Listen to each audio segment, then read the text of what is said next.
Parce qu'imaginez, vous êtes un enfant et vos parents vous punissent. Et vous avez l'impression que si je ne suis pas parfait, je ne mérite pas d'être aimé.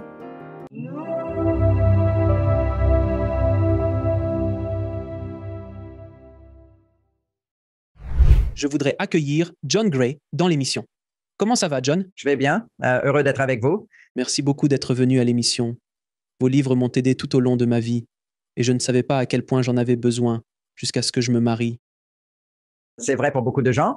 Je connais beaucoup de célibataires qui se demandent à quoi ça sert, et puis on se marie. On réalise que les hommes et les femmes sont parfois différents. Non, je me souviens quand ton livre Les hommes viennent de Mars, ton livre légendaire Les hommes viennent de Mars, les femmes viennent de Vénus est sorti, et je me souviens, je ne sais pas quel âge j'avais. J'étais probablement en train de le lire et c'était très. Je veux dire, ça m'a vraiment ouvert les yeux sur tellement de choses. Donc j'étais un peu plus préparé pour les relations. Mais ensuite, j'ai vraiment dû creuser plus profondément. Après, que tu entres dans des relations sérieuses. Oui, les relations révèlent tout ce dont nous avons besoin pour grandir. Aucune question. Aucune question. Comment avez-vous commencé ce voyage sur la route de cette idée? Et le concept de les hommes viennent de Mars, les femmes viennent de Vénus, pour moi. C'est d'ailleurs l'un des meilleurs titres pour un livre de développement personnel non-fiction. Oui, savez-vous ce qui est particulier à propos de ce livre? Ce qui le distingue, c'est qu'il ne met pas tellement l'accent sur l'auto-assistance, mais plutôt sur la façon dont nous interprétons mal les uns les autres. Tout à fait, exact. C'est tellement que nous avons des attentes irréalistes, mais la façon dont j'ai grandi avec ce livre, c'est que, enfin, je n'aurais jamais pensé devenir un expert en relations. J'étais juste un gamin ordinaire qui grandissait, se défonçait, profitait du sexe, toutes ces choses amusantes des années 60 en tant qu'adolescent. Et puis, après Woodstock, j'étais tellement défoncé que j'ai craqué. Je me suis dit, il doit y avoir une autre façon.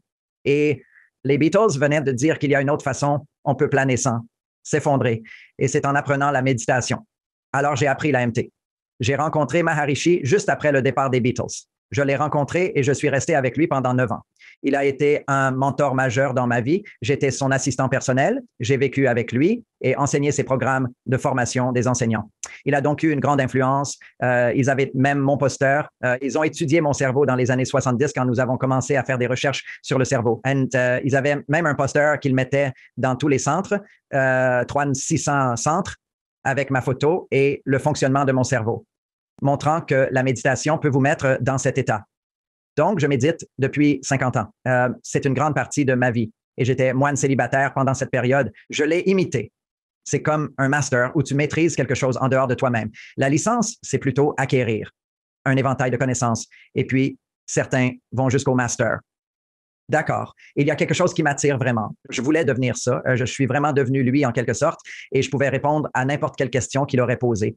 Puis, il était temps pour moi de faire ma propre chose, une transition naturelle pour mon doctorat, une idée originale. Cela s'est produit vers mes 28 ans, quand j'ai commencé à avoir des relations sexuelles après 9 ans sans. Je ne me suis pas masturbé pendant tout ce temps. Un vrai moine ne se masturbe pas et une vraie personne ne se masturbe pas. Pour un homme, le sperme commence en fait à sortir de la peau. Quand je transpirais, ça sentait le sperme, mais ça va vraiment dans le cerveau. Je regardais juste en ligne et je voyais beaucoup de stars et de célébrités célèbres, en plus de vos génies du passé. Pratiquer la chasteté. Chasteté choisie. Pas « j'aimerais coucher et je ne le fais pas ». Et je vais en ligne pour avoir des relations sexuelles. C'est une toute autre chose. Mais en fait, apprendre à intégrer cette énergie vitale et ne la partager que lorsque vous ressentez beaucoup d'amour, car alors vous ne vous sentez pas épuisé. Sinon, les gens sont constamment épuisés de nos jours. Bref, c'était mon parcours. Donc, quand j'ai recommencé à avoir des relations sexuelles à 29 ans, après 9 ans d'abstinence choisie, j'avais beaucoup de copines. Et je leur disais, écoute, j'ai été moine. Apprends-moi ce qui te rend heureuse dans ton corps. Et d'une certaine manière, c'était très acceptable et même attirant pour elles. Et elles l'ont fait. Et j'ai réalisé, mince, je faisais l'amour, mais je ne savais pas tout ça. Les femmes étaient toutes différentes, avec des expériences variées, etc. Alors, je me suis dit, je vais juste commencer à donner des séminaires sur le sexe. C'est ainsi que j'ai débuté, parce que nous sommes très divers en matière de sexe. Et sur ce point, personne ne conteste. Mais pour que le sexe perdure, une bonne communication est essentielle. Alors, je suis devenu expert en communication et je suis devenu expert en relations. Ironiquement, c'était la seule chose que mon professeur Maharishi n'enseignait pas. Il ne parlait jamais des relations. Et quand on quitte une secte, c'est un peu comme une secte. Un culte gentil. C'était gentil. Culte très gentil. Ah, c'est un culte sympa, sans les trucs fous. En tant qu'enseignant, on dit que vous n'êtes pas autorisé à enseigner la MT si vous partez. Vous enseignez ce que vous avez besoin d'apprendre. En tant que maître de méditation, ce n'était pas ce dont j'avais besoin. Alors, j'ai arrêté. Je me suis demandé ce que je pouvais enseigner d'autre. Ironiquement, c'était tout ce qu'il n'enseignait pas. C'était comme si j'avais grandi à l'ombre d'un grand arbre et que j'avais été planté ailleurs pour suivre ma propre voie. Et ce que fait la MT ou ce que font les différentes méditations, c'est qu'elles ouvrent votre créativité pour résoudre des problèmes. Alors, je suis devenu un résolveur de problèmes. Les gens suivent mes séminaires sur le sexe et faire l'amour. Puis, ils ont commencé à vouloir des conseils de ma part. Et en counseling, le gros problème était que les femmes ne comprenaient pas du tout les hommes. Elles ne nous comprenaient pas du tout. Et les hommes ne comprenaient certainement pas les femmes. J'ai grandi dans ma compréhension des femmes, car les hommes viennent de Mars, les femmes viennent de Vénus. Pendant environ 9 ans, j'ai conseillé des femmes 8 heures par jour. Les gens me demandaient souvent comment je pouvais dire que les femmes sont comme ça. Je répondais qu'après avoir écouté des centaines de femmes se plaindre de leur mari pendant 8 heures par jour, j'avais une bonne idée de ce qu'elles ressentaient. Nous avons tous nos différences uniques, mais quand il s'agit des choses qui nous dérangent le plus, tout ce qui te dérange est en réalité une mauvaise interprétation de la réalité. Maintenant, à 70 ans, je suis un homme heureux, un homme qui a réussi et je ne me laisse pas emporter par une mauvaise interprétation de la réalité. Rien ne me dérange, vraiment. Et pourtant, j'ai toujours de la passion. Je suis toujours en désaccord avec certaines choses. J'essaie d'éviter le débat houleux sur tout ce qui concerne les trans. Je pense juste que ça va dans la mauvaise direction. Nous devons réaliser que les hommes et les femmes sont très différents. Vous ne pouvez pas vraiment connaître votre identité sexuelle avant de commencer à la découvrir pendant la puberté. Vous voyez, la grande différence entre les hommes et les femmes est que les hommes ont sur le plan biologique. Pour être sans stress, nos niveaux de testostérone doivent être 10 à 20 fois plus élevés que ceux d'une femme.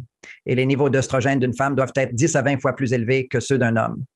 Et certaines choses produisent de l'œstrogène. Certaines choses produisent de la testostérone, mais cela n'apparaît qu'à la puberté. Pour un garçon, à la puberté, sa testostérone augmente de 10 fois. Une fille, son taux d'œstrogène monte en flèche et elle commence à avoir ses règles, ses hormones. Donc, nous ne savons même pas qui nous sommes en termes d'identité sexuelle.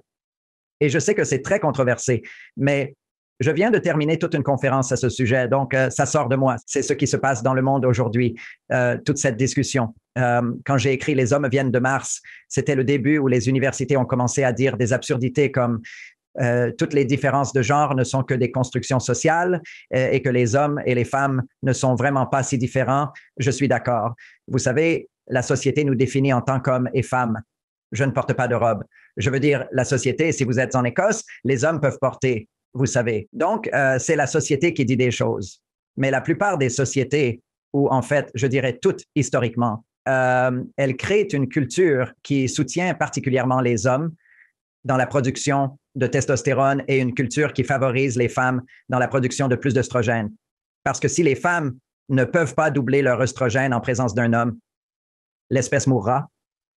Pour tomber enceinte, les niveaux d'œstrogène des femmes doivent devenir 20 fois plus élevés que ceux d'un homme. Et donc, il y a certaines fonctions biologiques, d'un point de vue évolutif, nous avons créé des cultures qui soutiennent le bien-être. Parce que si nous regardons le corps, d'accord, nous avons cette chose appelée hormones de stress. Et les hormones de stress sont excellentes à court terme. Fuir un tigre, c'est super, mais il faut pouvoir ne pas être dans les hormones de stress tout le temps. Alors, j'ai regardé les hormones de stress et j'ai remarqué que quand les hommes ont des hormones de stress, leurs niveaux de testostérone sont bas et leurs niveaux d'œstrogène sont élevés. Et quand une femme ressent du stress, ses niveaux d'œstrogène sont toujours bas et ses niveaux de testostérone sont élevés pour elle en tant que femme. Et tout homme qui ressent du bien-être, l'homme moyen, quand il n'est pas stressé, ses niveaux de testostérone seront 10 à 20 fois plus élevés que ceux de la femme moyenne heureuse. Et une femme heureuse, ses niveaux d'œstrogène sont 10 fois plus élevés que ceux d'un homme. Et puis, ils doublent quand elle est excitée. Si une femme a un orgasme, cela devient 20 fois plus élevé que chez un homme. Donc, ce sont des choses vraiment simples. Ce n'est pas compliqué. Les gens disent, nous avons besoin de plus de recherche là-dessus. Eh bien, nous avons toujours besoin de plus de recherche sur les choses. Mais personne n'a jamais examiné ces différences hormonales très simples dans le contexte de comment avoir de meilleures relations. Et, par exemple, si une femme a un faible taux d'œstrogène, en gros, elle est dans un état de stress chronique tout le temps et les femmes sont. C'est un problème majeur. Ces femmes cherchent souvent du réconfort dans l'immense industrie du conseil aux États-Unis où j'ai acquis ces connaissances. En passant mes journées à conseiller des femmes, j'ai réalisé qu'elles n'apprécient pas que je résolve leurs problèmes. En écoutant davantage, ma liste d'attente pour les séances de thérapie s'est allongée. J'ai compris que faire pleurer les femmes les rendait vraiment heureuses, les aidant à vivre leurs émotions vulnérables qu'elles dissimulent au travail. Il s'avère que lorsque vous partagez vos émotions vulnérables, que vous ne partagez avec personne, vous produisez en fait beaucoup d'oestrogènes et c'est très important pour les femmes. Sinon, elles ne peuvent pas tomber enceintes. Et la nature vous récompense si vous êtes encore capable de propager l'espèce. Permettez-moi de vous demander parce que je dois le faire. J'ai eu quelques personnes dans l'émission qui ont été en présence de Maharishi. Quelle a été cette expérience d'être devant un maître ascensionné comme lui?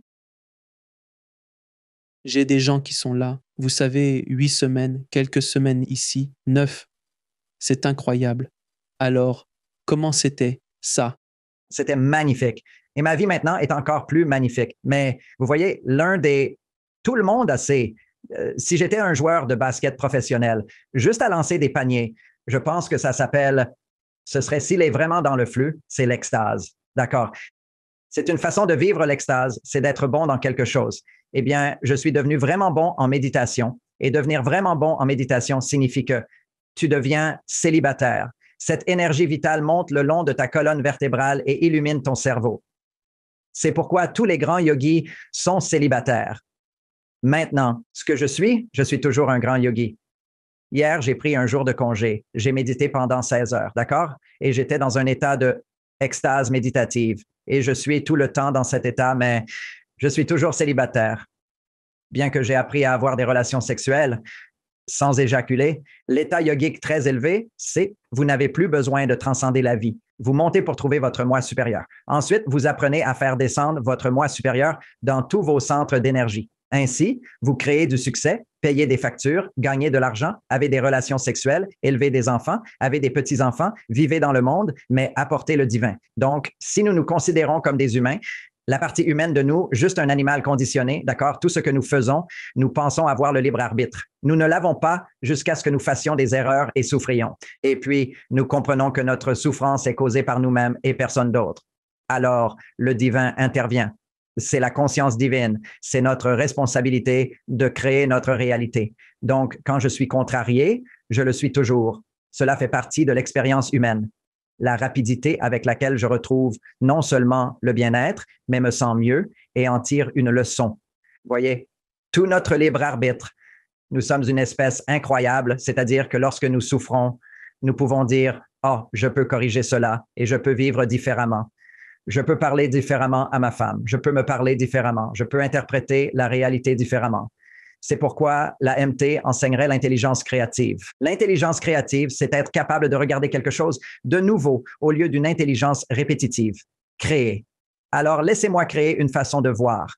Les plaintes de ma femme à mon sujet et je m'énerve contre elle, puis je réagis comme un animal. Pourquoi ne pas penser à une solution créative pour ne pas réagir comme ça? Disons, ne parlons pas de ça maintenant. Concentrons-nous sur pourquoi je t'aime tant et vous pouvez faire cela simplement si vous vous empêchez d'escalader. Vous savez comment les disputes commencent dans les relations et montent en intensité? Dès que vous escaladez une dispute, vous êtes en état de combat ou de fuite. Les niveaux de testostérone des hommes diminuent. Beaucoup de ce que je dis est contre-intuitif parce que c'est l'opposé de ce que les gens croient aujourd'hui. Nous allons juste dans la mauvaise direction de l'absurdité. Lorsqu'un homme est vraiment en colère, il doit cesser de parler, tout comme on lui apprendrait au camp d'entraînement. Si contrarié, il doit arrêter de parler, comme l'a enseigné Bouddha. Oubliez cela maintenant et appliquez cette logique à un homme. Il enseignait surtout cette technique aux hommes. Si vous êtes avec votre femme et qu'elle est contrariée, que faisons-nous instinctivement? Nous disons des choses comme « Oublie ça, ne t'inquiète pas, pas de problème. » Et pourquoi revenir là-dessus encore et encore et encore? C'est ce que nous disons, parce que nous n'avons pas besoin de tant d'œstrogène. Quand vous parlez de problème, vous produisez de l'œstrogène. Si quelqu'un vous écoute et que votre niveau de stress diminue, et quand votre niveau de stress diminue, vous n'avez plus de problème. Votre cerveau équilibre alors le problème, réalisant que ce n'est pas si grave. Maintenant, c'est ce dont les femmes ont besoin. C'est pourquoi nous avons une industrie appelée thérapie, où 90% des personnes qui viennent en consultation sont des femmes. Elles veulent juste parler et se plaindre, en gros. Alors, laissez-moi vous demander ceci parce que j'ai médité probablement. Mon record est de 4 heures et demie. Bravo. Je médite tous les jours, au moins 1 à 2 heures par jour. C'était mon objectif.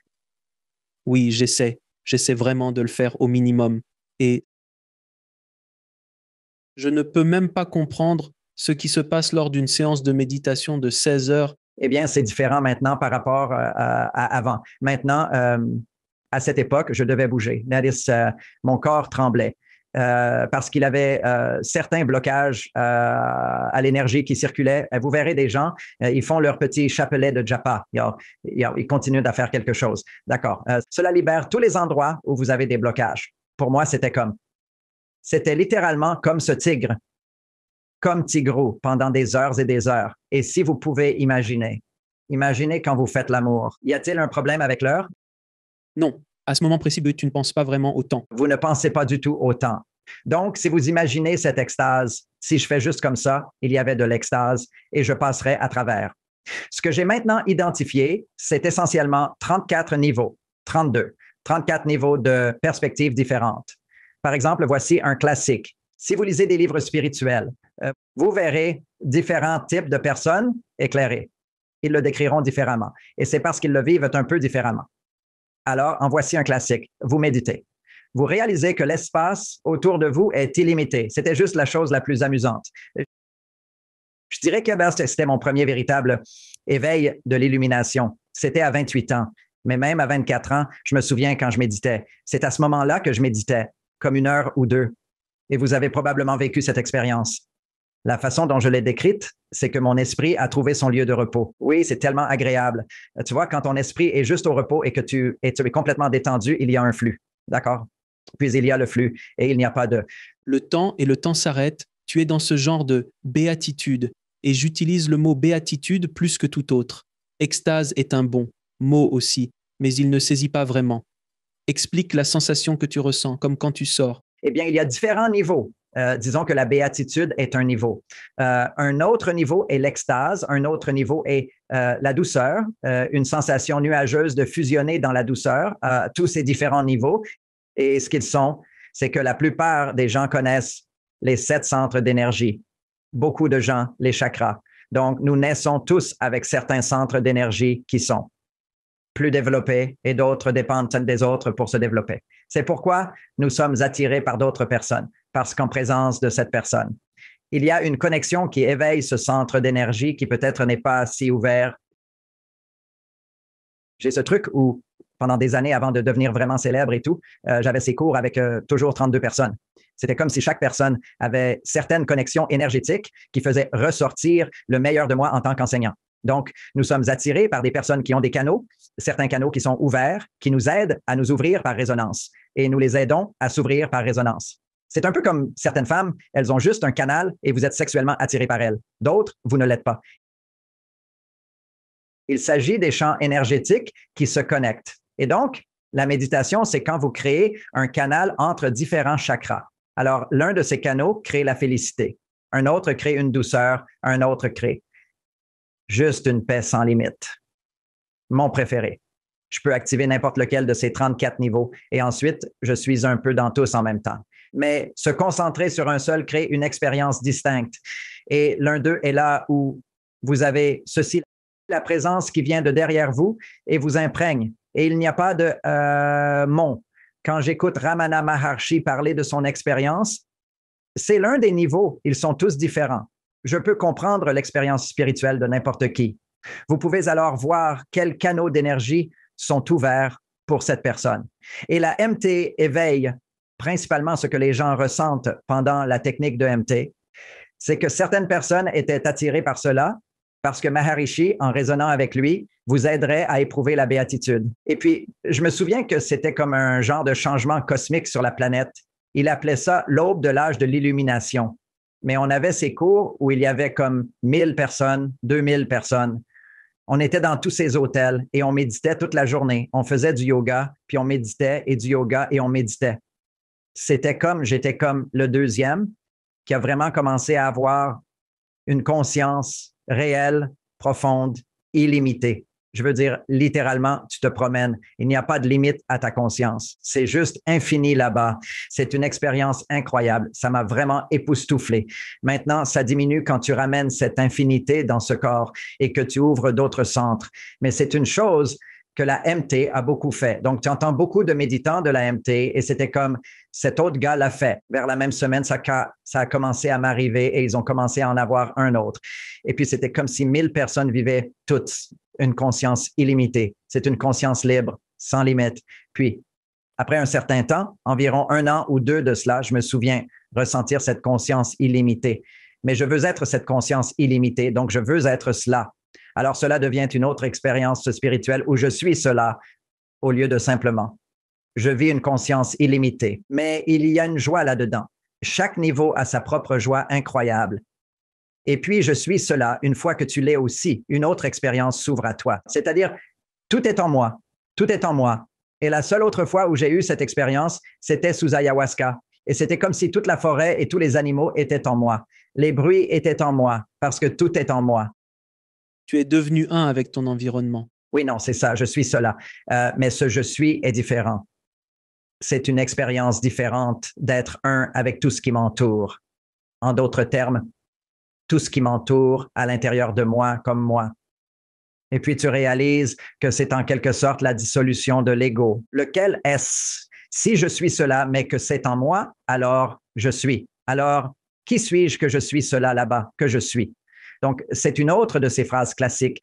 Je suis ce que je suis, que vous pouvez vous demander jusqu'à ce que vous l'expérimentiez. C'est incroyable expérience. Une fois que je suis cela, qui est tout. Alors, il n'y a plus de moi. Alors, tu te demandes, qui suis-je? C'est un autre enseignement hindou pratiquant le neti-neti, signifiant je ne suis pas ceci, je ne suis pas ceci, je ne suis pas ceci, je ne suis pas ceci. Je me souviens que Rajneesh avait un exercice amusant où tu imagines que tu es mort et que tu es parti et que tout le monde est à ton enterrement. Je l'incorporais dans mes séminaires il y a longtemps. C'est une expérience amusante de ne pas être sauf quand je ne suis pas ça. Parce que je suis ça. Et puis je suis ce que je suis. Alors soudainement, eh bien, qui suis-je? C'est la conscience de ta conscience de quelque chose. D'accord. Donc, la conscience de la conscience, c'est un peu comme ça, mais c'est un peu plus profond. Alors, une fois que tu as, je ne suis plus cet ego individuel maintenant, parce que qu'est-ce que je suis? Alors, c'est ce corps et tout le reste, et tout est un. Puis, tu te connectes à la source. Quand quelqu'un est créatif et qu'il écrit quelque chose ou qu'il fait un film et tout ça, en fait, tu es directement à la source, d'accord? Ça coule tout seul, vous savez, le flux, vous y êtes et c'est un état. Et puis, il y a ça. Et puis, il y a une reddition totale qui se produit où vous réalisez que la source fait tout pour vous, surtout quand vous êtes en contact avec, vous en dépendez. Donc, ce n'est plus moi qui le fais, je dépends de ça. Et je me souviens pour moi toujours, je suis une de ces personnes qui, la première fois que je fais quelque chose, c'est comme si je le faisais vraiment bien. Et c'est parce que j'étais plus en contact avec la source. Je fais du yoga depuis que j'ai 3 ans et enfant, j'avais l'habitude de au moins m'asseoir 20 minutes à côté du radiateur chaque matin. Et ce que je ne savais pas à l'époque, c'est que j'entrais en transe méditative. Donc, oui, une partie de ma famille. Si vous étiez un acteur, vous aviez des parents acteurs, ils seraient acteurs. Vous transmettez en quelque sorte la lignée. Ma mère était là. Mon père m'a appris le yoga à 3 ans. Nous faisons tous du yoga, la famille, et c'est à Houston, Texas. C'est comme s'ils étaient en plongée dans le monde spirituel. Et ma mère avait une librairie ésotérique et elle n'a jamais fait de publicité. Elle avait tellement de livres dans sa propre bibliothèque qu'elle a fini par dire, je vais acheter une maison et juste prêter mes livres. Pas les louer, juste les prêter. Et finalement, les gens voulaient acheter des livres et c'est devenu la plus grande librairie ésotérique et spirituelle du pays. Ils ont dû ajouter une aile à la maison. Ils l'ont fait. Ils n'avaient qu'un minuscule panneau. C'est à peu près ce que je fais habituellement. Les gens me demandent toujours des compétences en marketing. Je me contente de répondre aux appels. C'est tout ce que je fais. C'est un peu comme cette loi de l'attraction dont tout le monde parle depuis un moment. Je suis en fait dans ce film appelé Le Secret. Ils m'ont réduit à seulement, disons, 1/10 de ce que j'avais à dire. Parce que ce n'est pas seulement à propos de attirer ce qui se passe à l'intérieur. Vous devez apprendre à traiter toutes les pensées subconscientes qui disent que ça ne va pas arriver. Les gens disent, oh, je pense juste positivement. vous pourriez simplement nier les émotions et nier vos doutes et nier vos peurs. Et puis, vous vous demandez, pourquoi cela n'est-il pas encore arrivé? Eh bien, parce que vous n'avez pas traité tous les obstacles en vous pour que tout cela entre dans votre vie. Et le succès est difficile. Regardez tout ça. Je sais que ça semble terrible pour ceux qui ne sont pas si réussis, mais regardez les stars de cinéma et à quel point leurs vies sont folles. Les riches aussi, leurs familles sont souvent folles, vous savez. À Hollywood, vous n'êtes pas une star tant que vous n'avez pas traversé une cure de désintoxication, n'est-ce pas? C'est un chemin à parcourir. Cela implique que le fait d'aller en cure de désintoxication signifiait que votre vie était vraiment affreuse et mauvaise. Les gens ne comprennent pas car plus vous êtes en sécurité pour être vous-même, une fois que vous avez du succès, les gens vous font confiance et vous apprécient. Vous réalisez que vous pouvez être vous-même. En gros, tout ce qui n'est pas vous vous dérange profondément. Alors tu vois ça, ils sont comme une bande d'enfants gâtés. La même chose se passe dans le mariage. Quand tu commences à te déshabiller avec quelqu'un. Quand étais-tu enfant et te déshabillais-tu tout le temps? Tu es un bébé. Alors tout le monde devient tout mielleux et bébé. Et ton amour est si beau. C'est toute cette essence de qui nous sommes quand nous sommes arrivés. Mais pouvons-nous gérer toutes les émotions et expériences refoulées et réprimées et les systèmes de croyances limitées qui se sont formés à cette époque? Si vous regardez les 7 premières années de la vie, les chercheurs disent que vous êtes pratiquement tout le temps dans un état de rêve. Vous produisez des ondes cérébrales θ, et θ est ce que nous produisons en hypnose ou en rêve. Et donc, nous sommes constamment hypnotisés. Toute notre estime de soi au début est basée sur nos parents, leur héritage et leur expérience. Et puis, nous travaillons ces choses si nous commençons à devenir conscients et éveillés, que nous pouvons dire, d'accord, si je me sens en colère, eh bien, pourquoi est-ce que je me sens en colère? Comment est-ce que je mal interprète la réalité? Comment puis-je m'en sortir? Le simple fait de le remarquer ne suffit pas. Vous devez avoir la technologie et les compétences. Et ces compétences ne sont pas vraiment connues à travers l'histoire. Car il y avait un vieux dicton à propos de, vous savez, vous avez entendu parler de la boîte de Pandore, n'est-ce pas?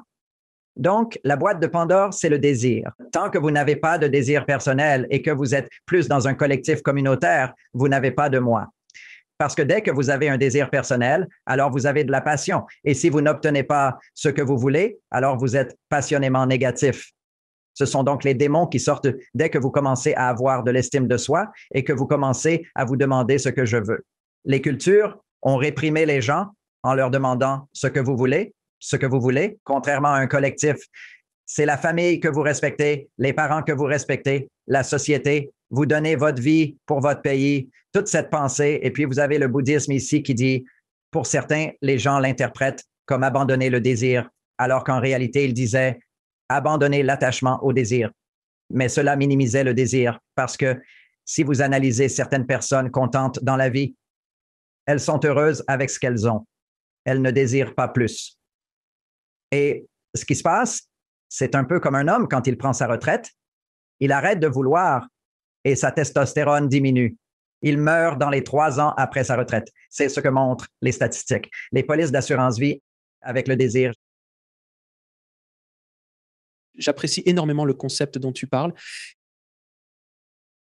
Est-ce que vous dites que nous, en tant qu'espèce, en tant que personne, finalement, comme les maîtres ascensionnés, les yogis du monde, ces gens pensent-ils juste à eux-mêmes, complètement connectés, que nous sommes tous un plutôt qu'une personne, individuelle qui est séparée de tout le monde? D'accord, pensez comme ça. Tu en parles juste comme si ça arrivait. Pour moi, c'est juste là où je mets mon attention. Il y a une partie. Quand tu es dans la source, tu es un avec tout, n'est-ce pas? Mais l'expérience d'être un avec tout, c'est qu'il n'y a personne. C'est difficile de décrire ces choses, n'est-ce pas? Tu fais partie de la source. C'est juste ce qui est. Et il y a une conscience de ce qui est. Et donc, si nous allons à la source, toi et moi sommes les mêmes, mais je te vois complètement différemment et je suis complètement différent parce que je suis aussi intégré. Je suis aussi un individu. La façon la plus simple de le dire, c'est qu'il y a un grand océan. Tu es une vague, je suis une vague. Nous sommes tous faits de la même chose. Retourne à l'enseignement de Maharishi sur la méditation transcendantale, une excellente technique pour tous que certains pratiquent toute leur vie. Maharishi prenait ses fleurs et il regardait. Vous voyez ces petits pétales, les pétales verts et les blancs, la fleur et la tige verte. Si vous allez un peu à l'intérieur, vous trouverez la sève. Et même si elle devient blanche ici, c'est toujours de la sève. Et même si elle est verte ici, c'est toujours de la sève. Donc, c'est l'état non manifesté de la vie. Donc, la source est une source, un océan. Une partie de l'illumination est de reconnaître que vous êtes un avec l'océan et que vous êtes une vague sur l'océan. Et vous êtes l'océan. C'est comme prendre 2 bouteilles d'eau de l'océan. Vous êtes séparés. Vous êtes de l'eau dans une bouteille, tandis que je suis l'océan, un petit fragment de celui-ci, n'est-ce pas? Mais ensuite, la folie, c'est que je suis la bouteille. La folie, c'est que je suis la bouteille. Et il y a aussi une autre folie, c'est que je suis le. D'accord, très bien. Il y a un autre saint en Inde. J'aime parler de mes expériences en Inde. J'y suis allé beaucoup. Mais un autre saint, Mayur Baba, est assez célèbre et il devait se battre lui-même tous les jours. Juste pour, que faisait-il? Je ne me souviens plus exactement. Ça remonte trop loin avec Mayur Baba. Okay? Mais Mayur Baba allait dans les hôpitaux psychiatriques et il disait que la moitié des gens dans les hôpitaux psychiatriques sont tous illuminés et qu'ils pensent qu'ils sont Dieu. D'accord? Il y a tellement de Jésus dans les hôpitaux psychiatriques. D'accord? Et des Bouddhas dans les hôpitaux psychiatriques. Mais voyez-vous, ils ont cette expérience et ils ne la gardent plus dans une bouteille, mais ils pensent qu'ils sont l'océan. Et une partie d'être logique et raisonnable et de vivre dans ce monde, c'est oui, je suis un avec l'océan, mais je ne peux même pas soulever plus de 150 livres. D'accord? Et j'ai tous ces traits humains et nous sommes humains. La partie humaine de nous fait partie de nous. Il y a un vieux dicton qui dit que se tromper, faire des erreurs, c'est humain. Et puis ajouter à cela et être divin, c'est apprendre de ses erreurs et changer ses façons, changer sa façon de penser, changer sa façon de se comporter. Et ce qui se passe dans le monde aujourd'hui, c'est que nous traversons une petite régression, une plus grande liberté. Vous voyez, c'était ça. Je vais parler un peu de ce qu'il y a dans mon livre que je pense pour les relations s'appelle Ici au-delà de Mars et Vénus, parce que ce qui s'est passé dans le monde aujourd'hui, ce sont des changements dramatiques. Et ça a commencé après la Seconde Guerre mondiale. Et la Seconde Guerre mondiale était censée être la guerre qui mettrait fin à toutes les guerres. Et donc, ce que vous avez vu dans les années 60, c'était la liberté. Plus de liberté. Quand vous avez plus de liberté, alors tout ce qui est réprimé en vous ressort. D'accord? C'est pourquoi vous voyez des gens qui achètent des billets de loterie. Ils gagnent à la loterie, ils sont vraiment heureux pendant un moment, puis ils retournent à l'insatisfaction qu'ils avaient avant. C'est littéralement, quand vous vous sentez en sécurité, vous pouvez être vous-même. Alors, chaque partie de vous que vous avez réprimée pour être vous-même ressort. Donc, on dirait que c'est ce que toute thérapie vise, c'est à examiner toutes nos réactions conditionnées qui viennent d'expériences non traitées de l'enfance. Parce qu'imaginez, vous êtes un enfant et vos parents vous punissent et vous ressentez que, oh, si je ne suis pas parfait, je ne mérite pas d'être aimé. Une grande idée fausse. Nous sommes tous imparfaits et nous méritons tous d'être aimés. Mais nous devons apprendre à tirer des leçons de nos imperfections et continuer à grandir. C'est vraiment simple et un enfant ne sait pas qui il est. Nous venons tous au monde, purs, avec amour et ouverture et principalement juste ouvert et aimant. Disons-le ainsi. Joyeux, plein d'espoir, une vague de positivité. Mais qui suis-je pour mériter ça? Nous nous regardons dans un miroir, comme aujourd'hui. J'ai dû me regarder dans le miroir et me brosser les cheveux. Comment puis-je savoir qui je suis? C'est la façon dont on me traite ou dont les autres me voient. Donc, si je suis puni, une chose simple et basique est alors, oh, eh bien, j'étais imparfait. Et donc, si je suis imparfait, je ne mérite pas d'être aimé. Je mérite d'être puni. Je mérite de souffrir. Je n'ai pas le droit. Comment changer ce conditionnement pour que lorsque vous faites des erreurs ici, je suis un adulte, je fais une erreur. D'accord? J'apprends ma leçon et je laisse tomber au lieu de m'y accrocher. Vous voyez, nous avons tendance à nous accrocher. Et certaines personnes manquent tellement d'amour que lorsqu'elles font une erreur, elles n'admettent pas qu'elles ont fait une erreur. Parce qu'au fond d'elles-mêmes, elles ont peur que si quelqu'un découvrait qu'elles ont fait une erreur, elles perdraient de l'amour. C'est tout un monde de psychologie et de sentiments refoulés et tout ça. Alors, quand j'atteins ces hauts niveaux d'illumination, tout ça remonte. Et c'est ce qu'on appelle la nuit noire de l'âme. C'est une autre étape de l'illumination, c'est que ces choses remontent et c'est comme des trucs fous. Tu dois dompter ton arrogance. Tu dois dompter ton extravagance. Il y a un peu un cliché de ces grandes stars. Elles ont de si gros égos et il faut leur accorder une petite marge de manœuvre parce que tout le monde leur dit oui tout le temps. Et donc, ils deviennent très impatients, ils deviennent très irritables, ils dépriment, ils veulent prendre des drogues pour éviter tout ça. Ensuite, tu sais, je fais toutes les méditations. Et pour moi, je suis ensuite allé en Chine, où mes idées continuent de fleurir. La Chine n'a aucun problème à dire que les hommes et les femmes sont différents. Amérique. J'ai été annulé en Amérique en 2000. Je suis l'ultime sexiste dans l'idée des universités.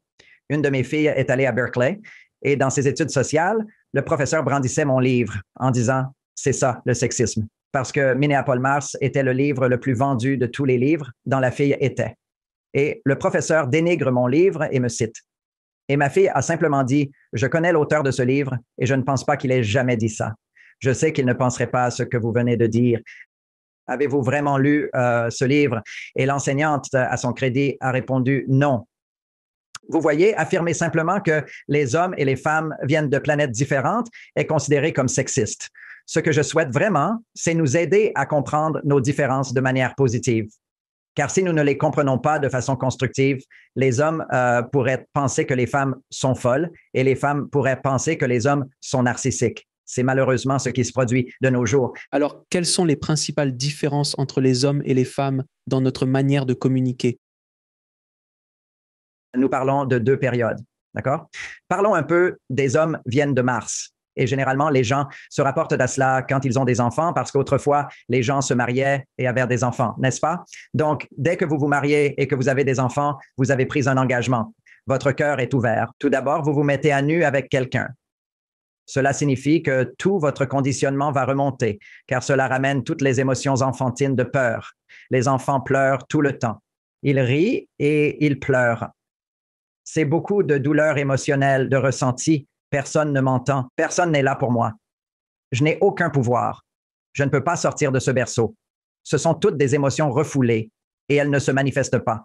Jusqu'à ce que vous vous sentiez plus mature, avec plus d'estime de soi et plus de contrôle sur votre vie, alors les sentiments d'impuissance incontrôlables commencent à remonter à la surface et même la trahison, on en fait tout un plat. « Oh, mon partenaire m'a trahi. » On fait tout un plat de la trahison. Eh bien, un enfant ressent cette émotion parce qu'un jour, nous sommes heureux et attentifs à l'enfant. Nous commençons à penser, « Oh, tout le monde m'aime. » Et puis un jour, vous passez une mauvaise journée et je suis ignoré. Je viens d'être trahi. C'est ainsi que les couples se comportent. Ils passent du temps ensemble. L'homme est attentif à elle. Elle l'aime, il l'aime, et puis il a besoin d'aller dans sa grotte. D'accord? C'est une phrase très populaire de « Les hommes viennent de Mars ». Maintenant, nous avons la cave de l'homme et toutes sortes de ces choses. C'est devenu une partie de notre culture. C'est vraiment important pour les femmes de comprendre que pour les hommes, quand ils se rapprochent vraiment, ils ont besoin de s'éloigner. Et j'ai parlé de cela comme la théorie de l'élastique. J'ai dit dans les hommes viennent de Mars. Les hommes, ils se rapprochent vraiment d'une femme et à un certain moment, ils ont juste besoin de prendre du recul, de se retrouver. Ils ne pensent pas se retrouver. Ils pensent juste, j'ai besoin de faire mes propres trucs. Je ne peux pas être avec elle tout le temps. Et les femmes, de face, nous font honte pour ça si elles ne comprennent pas parce que la connexion, quand vous êtes ensemble et que vous partagez et tout ça, la connexion augmente l'œstrogène. Être seul augmente la testostérone. Se sentir indépendant augmente la testostérone. Alors maintenant, biologiquement, les gens ne comprenaient pas les hormones il y a longtemps. Ils comprenaient juste que, hey, il a besoin de partir et de faire son truc. Ne le prenez pas trop personnellement. Mais aujourd'hui, on pense tous qu'on est censé être pareil. Et c'était en quelque sorte intégré dans le mariage, même parce que l'homme était le pourvoyeur. Alors il partait parce qu'il l'aimait. Pensez-y, je pars faire mon travail parce que je t'aime. Et une femme se dit, bien sûr, il m'aime parce qu'il part. Mais maintenant, les femmes peuvent sortir et gagner de l'argent sans avoir besoin des hommes. Elles sont autonomes financièrement. Ainsi, les deux peuvent partir, n'est-ce pas? La connexion dont elle a besoin lui manque. Le déséquilibre hormonal des femmes en est la preuve. Récemment, j'ai débattu avec une femme affirmant qu'il n'y a pas de différence entre les sexes. Elle a dit qu'elle connaissait tout sur les hormones et qu'elle ne pouvait pas avoir d'enfants. Après 4 ans d'injection hormonale, elle a souligné que les personnes en bonne santé n'ont pas vraiment besoin de prendre des hormones. Elle a ajouté que les femmes sont conçues pour faire des bébés. Je me souviens. Une fois, Connie Chung a fait une interview avec moi. Elle était une grande intervieweuse. Et elle était une féministe féroce, c'est ça. Et je connaissais son mari. Je l'avais vu mettre ses mains sur les femmes en coulisses. Donc, clairement, ils n'avaient pas une relation monogame. Et clairement, elle était une bourreau de travail et pas une femme heureuse. Clairement. Et donc, elle voulait m'interviewer à l'un des sommets de mon succès, m'inviter à New York. Et je connaissais Connie. J'ai dit, je ne vais pas aller chez quelqu'un qui est ci et ci. J'ai dit, OK, je ferai une interview, mais tu dois venir en Californie. Et puis, ils ont rappelé et ils ont dit, OK, on se retrouve à mi-chemin à Chicago. Et elle m'a interviewé pendant 3 heures. C'est une de ces choses typiques, un article à charge. Bon, d'abord, la première heure était vraiment agréable. Les 2 heures suivantes n'étaient que des attaques, remettant en question tout ce que je disais encore et encore et encore. Heureusement, j'étais préparé. J'avais appris par expérience comment gérer cela, car c'est un sujet tellement controversé. J'ai dû apprendre à garder mon calme. D'accord, si tu perds ton calme, on ne te fait pas toujours confiance. Et elle était assise sur une chaise de réalisateur, un peu surélevée sur une estrade, et moi sur ma chaise de réalisateur. Et puis elle a commencé, après toutes ces gentillesses, à dire des choses comme « Oh, ta mère devait penser que tu exagères vraiment les choses. » Et j'ai dit « Non, je pense que ma mère pensait que j'avais beaucoup de confiance. » Elle disait « Tu n'es pas vraiment un homme viril, n'est-ce pas? » J'ai répondu « Je suis un étalon et j'adore le basket. » Mais ce genre de choses me touche. Et puis elle lançait cette question. Elle l'a fait genre 10 fois. Qui sont ces blondes écervelées qui veulent juste parler de leurs sentiments quand elles rentrent à la maison? Et c'est là qu'elle est tombée de sa chaise. Et elle est tombée de sa chaise 3 fois pendant cet entretien. Elle était tellement frustrée contre moi car je restais calme. Qui sont ces blondes écervelées? J'ai répondu, eh bien, Connie, elles ne sont pas comme toi. Elles ne sont pas des bourreaux de travail et tiennent vraiment à fonder une famille. Ce qu'ils font, c'est qu'ils te montent la tête et puis ils prennent genre 1 minute, 30 secondes de ci et 30 secondes de ça. Donc, elle continuait à faire ça, devenait de plus en plus frustrée. Mais bon, c'était en fait ce qui était dans l'émission, c'est les femmes. Donc, tu dis que les femmes ont besoin de parler de leurs sentiments. Elle n'a pas dit des blondes écervelées, mais elle a dit, donc les femmes doivent parler et tu dis qu'elles ont besoin de parler. Elles n'ont pas besoin de solutions. Tu vois, c'était un concept étranger pour elle. Elle est tellement dans la résolution de problèmes. Dans les années 90, la plupart des femmes savaient qu'elles devaient parler, mais leurs partenaires n'étaient pas de bons auditeurs. Pas le cas aujourd'hui. Les femmes, en gros, rentrent du travail et n'ont souvent pas besoin de parler. Elles sont tellement masculines. Et on voit qu'elles ont perdu la connexion avec leur féminité. Elles n'ont pas l'habitude de parler de ce qui se passe, d'avoir quelqu'un qui écoute. Ce n'est pas entièrement de notre faute. C'est aussi que les hommes ne savent pas écouter. On écoute un peu et on dit « Ah, ne t'inquiète pas pour ça. J'oublierai ça, pas de souci. » Ce qui fait qu'elle ne se sent pas en sécurité pour exprimer ce qu'elle ressent et comment valider ses sentiments. C'était un grand mot à l'époque. Je veux que mes sentiments soient dévalidés. On n'entend même plus ça autant maintenant. Mais c'est vraiment ce que nous devons faire. Et il y a un véritable dilemme à ce sujet, car comment justifier le fait que certaines personnes trouvent la marche en talons hauts difficile? On se dit sincèrement, eh bien, il vaut mieux éviter les talons hauts. Pour moi, l'apparence n'a jamais été si importante. Mon apparence, ce n'est pas un gros problème. C'est ce que je fais et ce que les hommes ne réalisent souvent pas. C'est à quel point il est important de dire des choses comme « Chérie, tu es si belle ». Et souviens-toi de la façon dont tu la regardais au début et regarde-la de cette façon. « Oh, cette robe te va à merveille. Tu es si belle ce soir. » Tu vois, ce sont des petites choses à dire auxquelles tu ne penses pas instinctivement. Mais quand tu commences à le faire et que tu vois que ça la rend heureuse, tu commences vraiment à y croire et à le remarquer. Par exemple, je faisais des promenades avec ma femme et elle est vraiment très féminine. Et elle regarde les petites fleurs. « Oh, regarde cette petite fleur. Et regarde, je n'aurais jamais vu ces fleurs. » Je vais vers mon objectif et je lui ai dit « C'est tellement agréable d'être avec toi. C'est comme si tu apportais de la couleur dans ma vie. Je suis tellement concentré sur mes objectifs ou autre chose. » Et ce n'est pas le cas de tous les hommes. Cela concerne l'équilibre de l'énergie masculine et féminine en toi. Aujourd'hui, une crise se manifeste. L'équilibre a penché dans la mauvaise direction. Les hommes ont exploré leur côté féminin, mais peinent à retrouver leur masculinité. Donc ici, je suis très masculin, je travaille dur, je suis très féminin, je suis très doux et tendre et amour. J'ai les deux. C'est ce que nos âmes désirent, incarner l'esprit qui est à la fois masculin et féminin, hémisphère gauche, hémisphère droit, testostérone, œstrogène, et ils ne sont pas égaux en termes d'identité. c'est trouver le bon équilibre pour vous. Et donc, si je joue au tennis, je vais produire de la testostérone par la compétition. Ça produit de la testostérone. Si je reçois un massage, quelqu'un fait quelque chose pour moi, l'œstrogène augmente. Ce sont j'ai de longues listes dans ce livre de circonstances et de situations, des attitudes et des comportements et des circonstances et des relations qui stimuleront l'hormone dont votre corps a le plus besoin. Et si c'est un homme aujourd'hui, l'hormone dont les hommes ont le plus besoin est plus de testostérone. Eh bien, permettez-moi de vous poser une question. J'ai entendu dire que si vous injectez de la testostérone ou de l'œstrogène chez les femmes, cela a des effets, mais ne les protège pas contre les maladies cardiaques, entre autres. Pouvez-vous expliquer cela un peu plus en détail? Oui, tout à fait. Il vaut mieux le produire que le prendre. Le besoin de le prendre indique un déséquilibre. Vous êtes simplement déséquilibré. Il y a de nombreuses façons pour une femme de produire de l'œstrogène, dont la thérapie. Je ne fais pas la promotion de mon entreprise, mais la thérapie est devenue énorme. Et 90% des personnes qui vont chez les thérapeutes sont des femmes. Pourquoi? Parce qu'elles s'assoient là et elles parlent et elles parlent et elles en deviennent accros. Je ne suis pas en faveur de tous les types de thérapie. J'écoute pour valider, puis je fais remarquer à une femme qu'elle est responsable de tout ce qui lui est arrivé. Si vous laissez simplement les gens s'abandonner à leurs émotions, validez. Oui, tu es une victime. Oui, tu es une victime. Oui, tu étais une victime. Maintenant, comment y as-tu contribué? Alors, tu peux changer. Tu vois, tout ce qui concerne l'humanité, c'est apprendre à devenir conscient de nos imperfections et ensuite apprendre de cela et changer, pivoter, faire quelque chose de nouveau et différent. Et par compassion, je dois peut-être dire, personne ne sait comment faire cela aujourd'hui parce que nous sommes dans un monde différent. Si tu es un homme et que tu es en colère contre ta femme, généralement, tu te disputes et ça s'intensifie. D'accord. Très bien.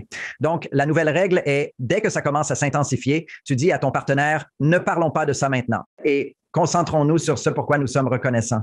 Ça sonne tellement faux. Et ésotérique, non? Et wou-wou, mais c'est ce qui fonctionne. Ce qui est fou, c'est que si tu parles en étant en colère, parce que ce qui se passe quand les hommes sont en colère et qu'ils parlent, ils deviennent de plus en plus en colère. Et ce qui se passe biologiquement, c'est que sa testostérone diminue, son œstrogène augmente, il entre en déséquilibre hormonal. Quand il entre en déséquilibre hormonal, le flux sanguin s'arrête vers la partie humaine de son cerveau et il réagit en fonction du conditionnement de son enfance, de ses ancêtres jusqu'aux singes. Même élever la voix est un trait de singe. Les singes ne peuvent pas communiquer, alors ils parlent de l'importance de quelque chose. Ça fait mal. Eh bien, tu n'as pas changé, donc ça fait mal. Tu vois, ça monte de plus en plus. Tout cela est un conditionnement primitif. Nous devons reconnaître quand nous sommes des animaux et arrêter d'être des animaux. Et donc, quand êtes-vous le plus humain? C'est quand vous ressentez de la gratitude, n'est-ce pas? Quand vous êtes heureux, quand vous êtes plein d'espoir, quand vous ressentez de la fierté. Toutes ces choses représentent qui vous êtes vraiment. Et la vie nous pousse à revenir dans le conditionnement d'un enfant ou même à redevenir un singe, un instinct de survie qui ressort. Nous devons réguler parce que, comme vous l'avez dit, c'est du charabia. Alors maintenant, je dis en plaisantant, si vous voulez améliorer votre relation, en plus de lire mes livres, rejoignez le culte de John Gray pendant 3 mois. C'est tout. Je ne te veux plus. Tu vois, les gourous veulent prendre le contrôle de ta vie, prendre ton argent. Non, donne-moi juste 3 mois pour changer ton cerveau, d'accord? Parce qu'en ce moment, si vous intensifiez une relation, vous vous disputez sans cesse. Pourquoi votre colère monte-t-elle? Parce que vous l'utilisez pour intimider l'autre personne, pour lui imposer votre point de vue. Pourquoi les femmes se plaignent-elles autant? Elles se plaignent quand elles le font. Toutes les femmes ne se plaignent pas autant, mais quand elles le font, pourquoi? Elles veulent que vous changiez. Une relation amoureuse ne demande pas de changement pour que vous soyez heureux. Une relation amoureuse vous permet de ressentir un plus grand bonheur quand vous êtes avec votre partenaire. Donc, si vous blâmez votre partenaire, vous devez vous reprendre. La vie nous donne notre fondation. Ensuite, nous comptons sur notre partenaire pour être plus heureux. Et alors, ce qui se passe, c'est que nous blâmons nos partenaires pour des choses. Nous nous plaignons et puis ça s'intensifie. À quoi cela mène-t-il? Parler, non. Les hommes ne devraient pas parler. S'ils sont en colère ou contrariés, ne parlez pas. Dès que vous mettez des mots dessus, les niveaux d'œstrogène augmentent et la testostérone diminue. C'est une règle simple. Aujourd'hui, presque tous les thérapeutes diraient, non, c'est un endroit sûr pour en parler. Je me souviens qu'au début de mon mariage avec Bonnie, nous avons été mariés pendant 34 ans. Elle est décédée il y a 4 ans. Mais nous sommes allés en thérapie à un moment donné et cela n'a fait qu'empirer. Vous savez pourquoi ça a empiré? Quelles sont tes plaintes? Que ressens-tu, Bonnie? Et nous écoutons tout ça. D'accord, John, que ressens-tu quand elle dit ça? J'ai dit, je ferais mieux de ne pas dire ce que je ressens quand elle dit ça. Mais c'est un endroit sûr pour... d'accord, je trouve qu'elle exagère. Ça ne s'est pas passé ainsi. Elle réagit de manière excessive à la situation. Ensuite, ma femme commente, c'est ce qu'il fait à la maison, puis quitte la pièce. D'accord, c'est comme un jeu d'enfant. On n'encourage pas quelqu'un à exprimer de la négativité envers son partenaire. Donc, ce que je fais en thérapie de couple, c'est d'abord de les voir seuls, jusqu'à ce que je les forme à voir comment ils ruinent leur relation. Parce que nous, en tant qu'enfants, nous ne voyons que comme un singe. C'est toujours la faute de quelqu'un d'autre. C'est ainsi que vous savez que vous êtes dans votre état de singe lorsque votre malheur est dû à quelqu'un d'autre. Maintenant, quelqu'un peut me frapper. Oui, ce bleu vient d'eux, mais je peux passer à autre chose. Mon corps peut guérir et je ne vais pas me promener en disant « Oh là là, j'ai été blessé, j'ai été blessé, j'ai été blessé, j'ai été blessé ». La façon dont cela se manifeste dans les mariages aujourd'hui est si triste. Je ne peux toujours pas lui faire confiance. 10 ans plus tard, il a eu cette aventure. Je ne peux tout simplement pas lui faire confiance. Tu plaisantes? Il est resté avec toi malgré tout. Et il y a tellement d'extrêmes, tout ou rien, et des exigences de perfection. Ne jamais lâcher le passé, s'accrocher aux choses du passé, apprendre à vivre dans le présent. La méditation aide à cela, mais ce n'est pas suffisant. Après avoir atteint un niveau élevé d'illumination à 28 ans, quelque chose comme ça, c'est là que toute l'attraction pour mon gourou a disparu. En fait, je pourrais faire mieux que lui. Ce que je cherchais là-bas était en moi. Et donc, c'était comme un lâcher-prise qui s'est produit. Je ne savais pas ce qui m'arrivait. Tout ce que je savais, c'est que c'était le moment de partir parce que j'étais un dévot total. En gros, je l'ai absorbé. Et c'était un bon gars, mais pas moi pour ainsi dire. Je l'ai laissé être le père dans ma vie. C'est un peu comme ça.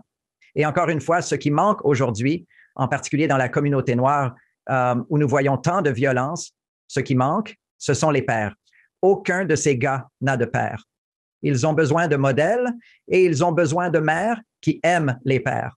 Comment pouvez-vous vous sentir aimé en tant qu'homme, en grandissant, si votre mère n'aime pas un homme, pas vous en tant qu'enfant? Eh bien, laissez-moi vous poser une question. Il se passe tellement de choses dans le monde aujourd'hui. Je veux dire, j'ai l'impression que le monde entier traverse ce changement massif entre le changement climatique, les problèmes politiques, la pandémie et maintenant cette guerre au bord de la Troisième Guerre mondiale. Que croyez-vous qu'il arrive au monde? Je veux dire, vous avez fait le tour du quartier quelques années. Vous avez fait le tour du quartier plusieurs fois. J'ai 70 ans. J'ai tout observé et c'est la perte de soi. D'accord? Maintenant, réfléchis à ce dont tu parles. La spiritualité, Alex. C'est se trouver en les autres. C'est cette unité, cette expérience, n'est-ce pas? Je suis différent de toi, mais je t'ai aussi en moi. Tu vois, c'est ça le sexe, en gros. C'est que quand tu es ce gars et que tu es dans ton côté masculin, tu deviens excité. Tu veux entrer dans une femme avec amour et en entrant dans quelqu'un de différent de toi, de polarité différente de toi. Tu ressens de l'extase, de la joie, du bonheur, du plaisir en allant ailleurs, en sortant de toi. C'est ça, une relation. Un enseignant pour nous, c'est que j'interagis avec ma femme et elle dira des choses qui me dérangent. Je dois prendre le temps d'aller valider cela et de faire valider sa différence. Elle est différente de moi, d'accord? Elle aime l'ordre. J'aime le désordre. Mais je suis attiré par elle car elle nettoie le désordre. Mais je suis désordonné, n'est-ce pas? Je n'avais pas réalisé à quel point j'étais désordonné, jusqu'à la mort de Bonnie. Maintenant, livré à moi-même, c'est un vrai chaos. Je suis attiré par elle parce qu'il y a ce sens de l'ordre, de la propreté et de la beauté qu'elle possède et que je ne ressentais pas en moi. Donc, je suis attiré par elle. Elle a une qualité que je veux trouver en moi. Et donc, en surmontant les défis, les disputes et tout ce qui montre les différences, les résoudre, c'est trouver le bon dans ce que sa perspective a en moi. D'accord? Donc, quand tu n'as pas de soi, quand ton cœur n'est pas ouvert, tu ne peux pas trouver le bon dans ce que les autres disent, alors tu te polarises. On a la moitié du pays qui pense d'une manière et qui déteste ceux qui pensent autrement, et ces autres pensent qu'ils sont stupides. C'est parce que les gens n'ont pas la capacité d'un adulte capable de tenir des opposés simultanément. Je peux entendre ce que tu as à dire sans être offensé. je peux entendre ce que tu as à dire, je peux le considérer, je peux y réfléchir, je peux trouver une partie de moi qui, si j'étais à ta place, ressentirait la même chose. Vous voyez, c'est de ça que parlent les hommes viennent de Mars, les femmes viennent de Vénus. J'enseigne juste aux hommes. En gros, regardez notre culture. Voici un exemple. Laissez-moi en donner quelques-uns. À l'aéroport, vous verrez des photos de femmes partiellement nues sur toutes les couvertures des magazines. D'accord? C'est ça qui est sexy. C'est ça qui est désirable. C'est ce qui fait la une. Si vous avez un type de corps, c'est considéré comme la beauté et les rides et l'âge ne sont pas considérés comme la beauté. Pour moi, les gars, vous vieillissez, vos cheveux deviennent gris, vous êtes plus digne de confiance, vous avez de la sagesse. Vieillir est plus puissant pour les hommes. Avoir un corps jeune est plus puissant pour les femmes. Et après, c'est la descente. Donc, ce que je dois faire, c'est être conscient du conditionnement que notre culture lui impose, qu'elle n'est plus désirable en vieillissant. Et il faut contrer cela chaque jour. Oh, je donne 4 câlins par jour à ma femme.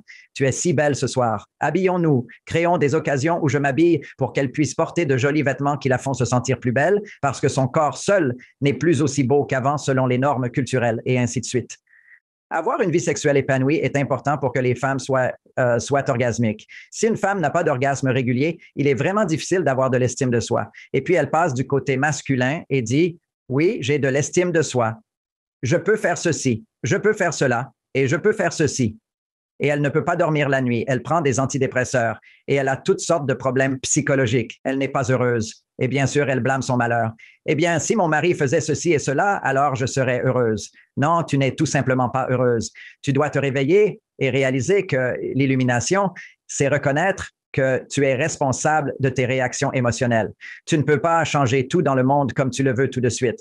Mais quand ton cœur est ouvert, ce que tu trouves est incroyable. La capacité d'aimer qui dit, tu n'es pas parfait, mais tu essaies. Une fois, j'étais dans une audience de 7000 personnes et tout le monde. Si j'ai une grande audience, alors je vais signer des livres pendant 5 heures, non? Donc, je fais une conférence d'1 heure et demie, 5 heures, photos, signer des livres. Et c'est un événement où Bonnie était là. Et c'est juste un désastre pour elle parce que pendant que je signe des livres, ils vont tous voir ma femme et disent, oh, qu'est-ce que ça fait d'être marié à John Cray? Ça doit être parfait. Il a dit, perfection. Elle a dû s'énerver après 5 heures. Ouais. C'est dur pour elle de répondre à la même question en boucle. Mais celle-là, mon garçon. Bref, écoutez, j'ai dit à tout le monde, ne demandez pas à ma femme comment c'est d'être mariée à John Gray, d'accord? Et ne lui dites pas qu'elle a de la chance, s'il vous plaît. C'est moi qui ai de la chance de l'avoir trouvée. D'accord. Donc, je veux la faire monter sur scène et elle n'est pas une personne de scène. J'adore les audiences. Elle est plus personnelle, les opposés s'attirent. Puis, elle a accepté. J'ai dit, chérie, tu veux bien monter? Tu n'es pas obligé, mais pourrais-tu répondre à ces questions une fois pour toutes et ne plus jamais les entendre? Elle a ri. Alors, elle est montée sur scène. J'ai dit, alors, qu'est-ce que ça fait d'être mariée avec moi? De répondre à cette question. Elle dit, je t'aime. Et j'ai dit, chérie, je pense qu'ils veulent plus de mots que ça. Et puis, si tu peux développer un peu, je pense qu'ils auront l'impression d'avoir eu leur réponse. Et c'est comment d'être mariée avec moi? Et elle a dit, il fait vraiment des efforts. J'ai dit, tu dois y arriver. Ma femme m'aime. J'ai une vie sexuelle épanouie. Nous sommes en harmonie. Tout ce que j'ai à faire, c'est essayer. Il suffit d'essayer. Maintenant, j'ajouterai à cela intelligemment. Essaie, mais n'abandonne pas. Si tu as l'impression que c'est impossible, réalise que tu ne sais pas ce que tu fais et trouve quelqu'un qui sait ce qu'il fait et apprends de lui. Ce à quoi nous devons nous réveiller, c'est que tout le monde a besoin de quelqu'un qui en sait plus que toi et dans un domaine où tu n'es pas très bon. Et aujourd'hui, nous ne sommes vraiment pas très bons dans les relations du tout. C'est un monde très, très malheureux aujourd'hui. Et biologiquement, nous vivons dans un monde très malheureux. Nous observons les niveaux de testostérone des hommes en général. 20% plus bas qu'ils ne l'étaient il y a 20 ans. 20% plus bas. Maintenant, pourquoi je dis que la testostérone est si importante pour les hommes, c'est que vous pouvez mesurer à quel point un homme est stressé par l'équilibre de sa testostérone et de son oestrogène. Et je dis cela non pas parce que beaucoup d'études le disent, mais les études disent que lorsqu'un homme est stressé, ses niveaux de testostérone sont bas. Et les études disent que lorsque vous êtes émotionnel, vos niveaux d'oestrogène augmentent. En gros, quand un homme est en colère, son taux de testostérone baisse parce qu'il a peur. Savez-vous que la colère est de la peur? Si vous dites à un homme en colère, Le manque d'intelligence émotionnelle est une autre chose dont je parle. Mais l'intelligence de genre, vous faites des changements rapides. C'est assez incroyable. L'intelligence émotionnelle prend un peu plus de temps. Si vous êtes en colère, vous n'êtes pas seulement en colère, vous êtes aussi déçu et vous avez aussi peur. Si vous n'avez pas peur, c'est comme si le monde vous appartenait. Vous êtes cool, calme et posé. Vous êtes patient. Nous devenons irritables, impatients, exigeants, parce que nous ne croyons pas que nous allons obtenir ce que nous voulons. Et la seule façon d'obtenir ce que vous voulez est de laisser tomber votre désespoir, votre besoin et votre négativité et vos exigences. La méditation nous apprend à pivoter, mais elle ne nous aide pas à identifier l'intelligence émotionnelle. Notre intelligence de genre ne nous permet pas de comprendre quelles sont nos réactions. Au lieu de nier les réactions, en un sens, j'ai passé 9 ans dans la béatitude, niant toutes les émotions négatives. Je pouvais le faire parce que je n'étais pas dans le monde à devoir gagner de l'argent. Je suis moine, n'est-ce pas? Donc, c'est une vie facile si vous pouvez apprécier la méditation et le jeûne et d'autres choses. Je jeûnais, c'est une discipline. La discipline augmente la testostérone, le travail acharné. Et c'est un travail acharné. Au début, tu disais qu'il est difficile de méditer plus d'1 heure. Je comprends. Et maintenant, je peux méditer pendant un temps illimité. Mais mon dos devient douloureux et je commence à me pencher. Alors, j'ai une solution pour ça. Je m'assois dans ma baignoire pendant des heures et ironiquement, je ne me ride pas. C'est vraiment très cool. Donc, l'eau me donne juste un peu plus de soutien pour que je puisse rester dans cet état incroyable. Et quelqu'un dit, quel est l'intérêt de ça? Eh bien, l'intérêt de ça, au moins pour moi, c'est ma vocation choisie, c'est d'aider le monde en apportant plus de lumière et d'amour. Je suis en harmonie avec l'esprit collectif. Et quand je purifie mon esprit collectif de manière très pratique, cela aide le monde et cela aide le monde car je peux faire mes discours. Je fais cela. Et je viens d'un endroit qui est enraciné et ancré dans la conscience source. Et quand vous êtes ancré dans la conscience source, vous avez simplement un bon effet sur les gens. Les gens peuvent commencer à voir les choses différemment. En termes de l'enseignement du Maharishi, vous avez l'intelligence créative. L'intelligence créative ne consiste pas à répéter ce que vous avez appris enfant. Et ce qui se passe dans l'esprit collectif, vous sortez de l'esprit collectif, puis vous y revenez.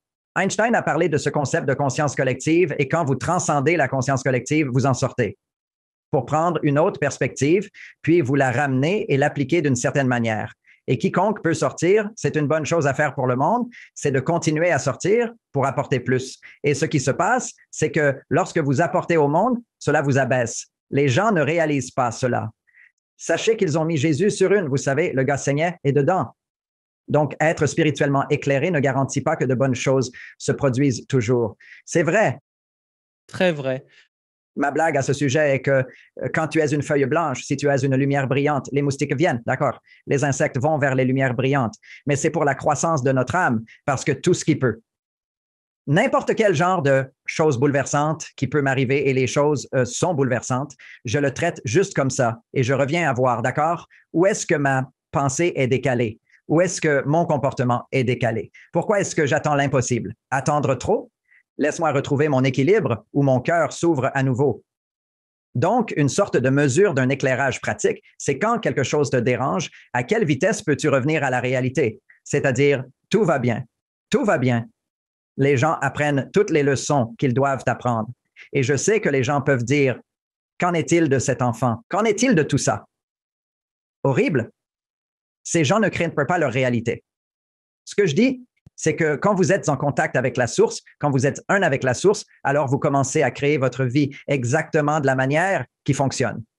Si vous n'êtes pas dans la conscience de la source, vous êtes comme une bille de flipper rebondissant sur l'histoire, les querelles familiales, le conditionnement, bang, bang, bang, bang, bang. Donc, l'idée de tu crées ta vie, c'est que tout ce qui se passe dans ma vie, je sais que je l'ai créé. J'ai émis quelque chose et c'est revenu. Alors, qu'est-ce que j'émets qui attire cela vers moi? Et comment puis-je alors le traiter? Et peut-être que je ne peux pas changer certaines choses dans le monde extérieur. Je peux m'y pencher. Oui, en ce moment, j'essaie de m'adapter à l'idée que les hommes et les femmes sont vraiment différents et que le monde va mal à moins que nous apprenions à faire en sorte que les hommes et les femmes s'aiment. Il faut un homme et une femme pour donner naissance à la vie. Si nous voulons que notre vie prospère, nous devons avoir plus de couples mariés avec des enfants.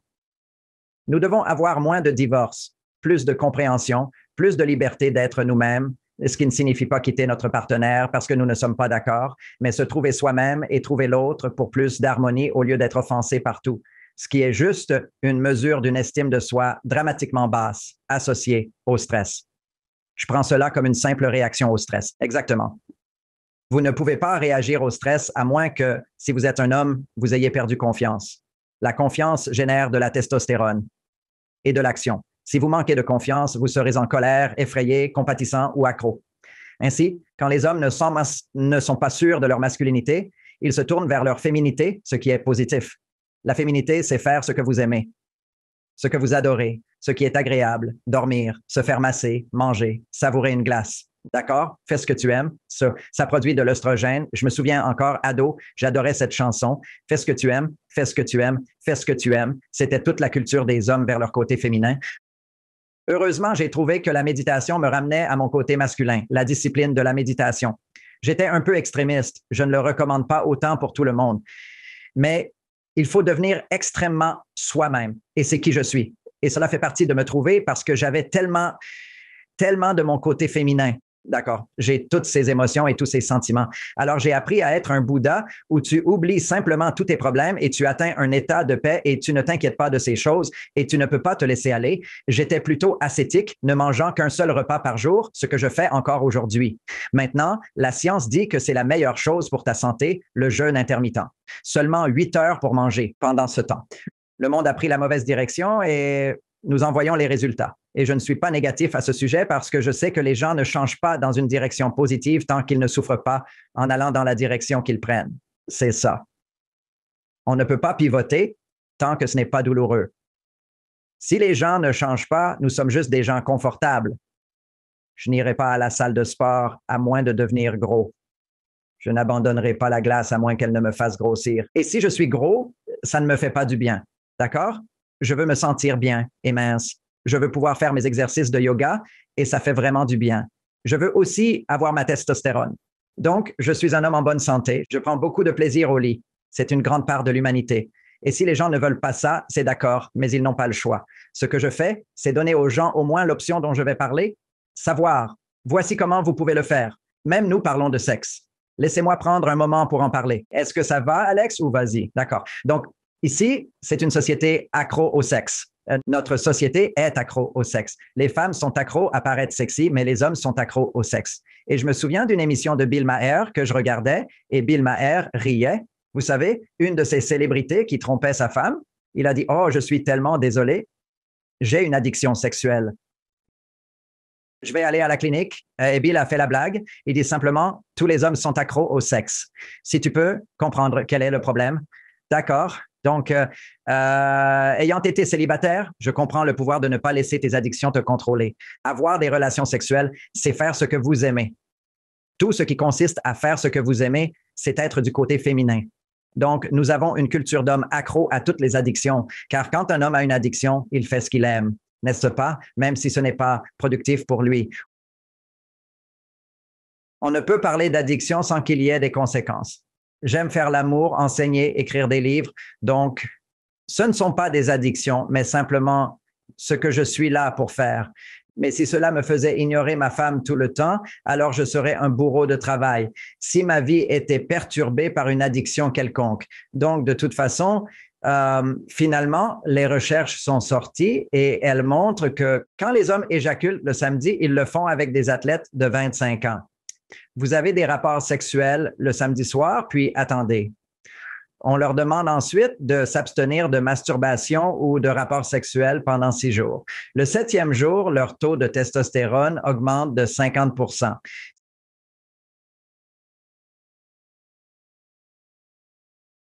S'ils ont eu des rapports sexuels le samedi soir et le mardi soir, le samedi matin, leur taux de testostérone était à leur niveau de base. Pour maintenir un taux de testostérone élevé, avoir des rapports sexuels une fois par semaine est important. Si vous n'avez pas de rapport sexuel, votre taux revient à la normale sans augmentation. Il est recommandé d'être en couple, d'avoir des rapports sexuels, puis de s'abstenir d'éjaculer pendant 6 jours pour augmenter la testostérone de 50% le 7e jour. C'est phénoménal. Et j'ai dû regarder en arrière et réaliser comment ma vie sexuelle est-elle toujours restée là? j'ai de bonnes compétences en communication et c'est une grande partie de cela. Parce que quand une femme ne se plaint pas de vous, votre testostérone augmente en sa présence. Si une femme se plaint de vous ou se souvient de quelque chose que vous avez fait dans le passé, votre testostérone diminue en sa présence. Donc, les hommes de plus de 40 ans ont tendance à perdre leur intérêt. Et maintenant, ils se stimulent en regardant de la pornographie juste pour avoir une érection. C'est vraiment très malsain. Alors, John, où les gens peuvent-ils trouver votre nouveau livre, Au-delà de Mars et Vénus? Alex, si tu es marié et que tu as des enfants, tu voudras probablement lire Les hommes viennent de Mars, les femmes viennent de Vénus. Mais si tu es célibataire ou que tu commences juste une relation ou que tu as de gros problèmes dans tes relations, c'est le livre qu'il te faut. Il a été écrit 25 ans plus tard, Au-delà de Mars et Vénus. Il aide les hommes à reconstruire leur testostérone sans avoir à en prendre. Tu y arriveras. Et comment les femmes peuvent équilibrer leurs hormones et produire plus d'œstrogène et de progestérone grâce à des compétences en communication qui le permettent. Une chose simple. J'aime toujours donner quelque chose de vraiment pratique. Aujourd'hui, il y a eu beaucoup de théories et d'histoires. Quand votre femme parle, au lieu de donner des solutions, de l'interrompre, d'aller droit au but, sachez que si elle parle et se sent écoutée, ses niveaux d'œstrogène augmenteront, son niveau de stress diminuera et son cerveau se concentrera automatiquement sur ce qui est bien chez vous. Et à un certain moment, elle ressentira plus de désir sexuel pour vous.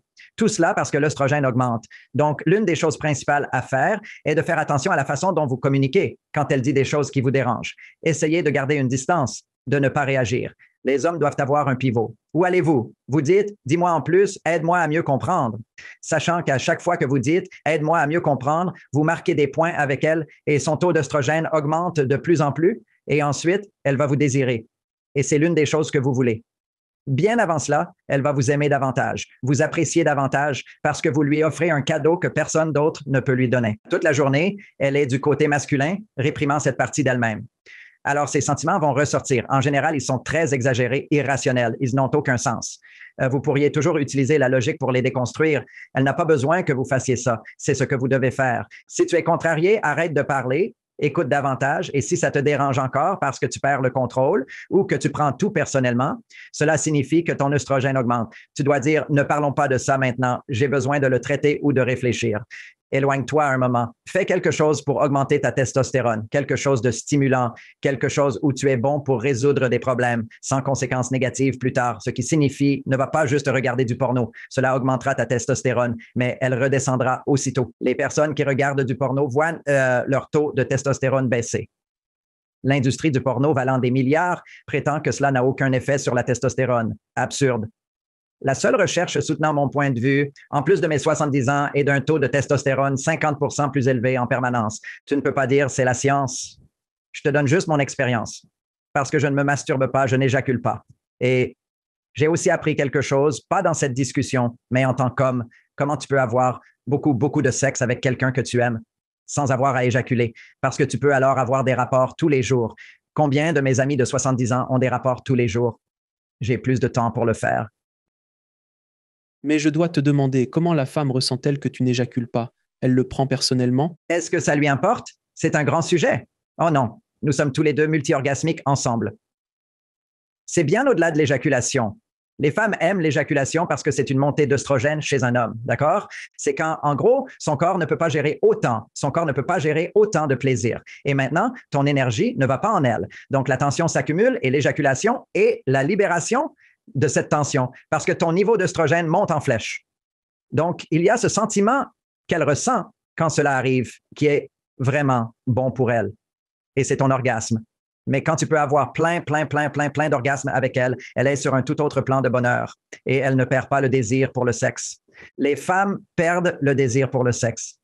Et en général, c'est parce que l'homme perd le désir pour elle. Il éjacule. Vous voulez vous éloigner et c'est naturel parce que quand vous éjaculez, votre taux d'œstrogène monte en flèche. Maintenant, vous avez besoin de vous détacher, vous vous éloignez. Se détacher, c'est en fait quelque chose qui se détache, revenir à soi-même. C'est la production de testostérone. Donc maintenant, vos niveaux de testostérone vont commencer à remonter et votre œstrogène va redescendre parce que vous vous détachez. Ça se passe au lit. Vous faites l'amour, vous vous retournez naturellement de l'autre côté. Que vient-il de se passer? C'est un changement hormonal. Si vous n'avez jamais cette énorme poussée d'œstrogène, plus que votre testostérone, là, Vous terminez avec une grande érection après le sexe.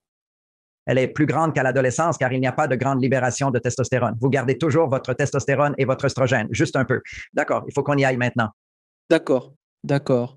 C'est une existence où l'on ne succombe pas à l'impulsion de l'éjaculation la plus primitive des hommes. Utiliser du porno est véritablement dévastateur, engendrant une obsession du « je dois l'avoir ». Il est crucial de pratiquer l'abstinence jusqu'à ce que l'amour soit présent. Lorsque vous faites l'amour avec quelqu'un que vous aimez, une autre hormone est libérée, même si vous éjaculez. Ça s'appelle la prolactine. Et la prolactine inhibe l'addiction lubrique au sexe. Et cela devient une addiction extatique, à l'amour, pour ainsi dire. Donc, tout cela est un entraînement avancé, comme la méditation avancée. Il y a le sexe avancé. Et c'est un monde merveilleux d'opportunités qui ouvre beaucoup de livres sur comment avoir des orgasmes, sur l'éjaculation. Et les femmes adorent ça et les hommes aussi, mais cela demande de l'entraînement et des exercices physiques pour y arriver. Mais en ce moment, nous parlons de conseils pratiques pour les hommes. Si vous êtes en colère, excusez-vous. Désolé, je m'énerve. Je dois y réfléchir et je reviendrai plus aimant. Et quand vous revenez, vous ne revenez pas pour parler de la même chose. Et c'est ce que je dis. Je dis en plaisantant, rejoignez le culte de John Gray pendant 3 mois. Et chaque fois qu'un homme commence à se mettre en colère ou qu'une femme commence à se mettre en colère, toute tension qui monte à travers la conversation, dites, ne parlons pas de ça maintenant. Faisons une chose légère qui est de parler de ce pourquoi nous sommes reconnaissants, de ce qui nous rend heureux. Et ignorons la négativité pendant 3 mois et vous changerez la neurochimie et les schémas dans votre cerveau. Les recherches démontrent que l'exploration de nouvelles expériences est bénéfique pour le développement du cerveau, des substances chimiques cérébrales et des tissus conjonctifs. Par exemple, si je ne joue pas du piano et que je suis initié à 3 accords que je répète pendant 6 heures, une expansion significative de mon cerveau se produira. Disons que je sais déjà jouer du piano et tu m'apprends de nouveaux accords. Rien ne se passe. C'est nouveau et différent. Si tu utilises ta volonté, ce qui nous distingue des animaux, utilise-la pour dire, ah, tu sais quoi? Disputer n'a jamais fonctionné. Alors, rejoignons la secte pendant 3 mois, reprogrammons notre cerveau et tu reviendras avec une plus grande capacité à ne pas escalader. L'escalade, c'est la pire chose dans les relations, la meilleure chose dans la chambre. C'est dans notre nature. Mais escaladons vers le positif plutôt que vers le négatif. Et si vous ne pouvez pas passer directement à la gratitude, vous pouvez dire, si vous êtes déjà contrarié, vous ne pouvez pas revenir à la positivité comme ça. Ça semble faux, on fait semblant. Et donc, si ça semble faux, on fait semblant, alors ne parlons pas de ça maintenant. J'ai besoin de temps pour revenir à mon vrai moi. J'ai besoin de temps pour moi. Mesdames, trouvez quelqu'un d'autre avec qui parler. Les femmes ont besoin de parler quand elles sont contrariées. Parler et être écouté produit de l'œstrogène, réduisant ainsi le stress. Les hommes oublient ça temporairement. Et puis, quand tu te sens vraiment bien, pense juste à cette conversation. Pense à quel idiote tu étais. J'ai tout gâché. J'ai dit ça. J'ai dit, je n'aurais pas dû faire ça. Je n'aurais pas dû dire ça. Et reviens juste. Et voici les excuses. J'ai tellement de livres. Je vais essayer d'arrêter, mais dès que tu as dit que c'était l'excuse ultime, mec, tu ne sais pas comment faire ça. Tu vois, tu dis, oh, je suis désolé. Je n'aurais pas dû dire ça. Et elle dit, oui, d'accord. Et tu te sens comme si quelqu'un te regardait de haut. Au lieu de cela, tu peux dire, ben, j'ai réalisé que j'ai dit ceci et cela. J'étais tellement insensible. Je suis désolé. Quel homme va perdre sa masculinité en disant que j'étais insensible? Être insensible produit de la masculinité. Un autre exemple est, j'ai été insensible. J'ai dit cette chose où j'ai commencé à élever la voix. Je veux juste m'excuser parce que j'ai été très insensible. D'accord? Et alors, ton énergie diminue si tu t'excuses pour quelque chose qui n'était pas si grave. D'accord? Si c'est grave, excuse-toi. Mais pour les petites choses, tu peux toujours dire, j'étais tellement insensible. J'étais un tyran. Je vois que j'étais un tyran.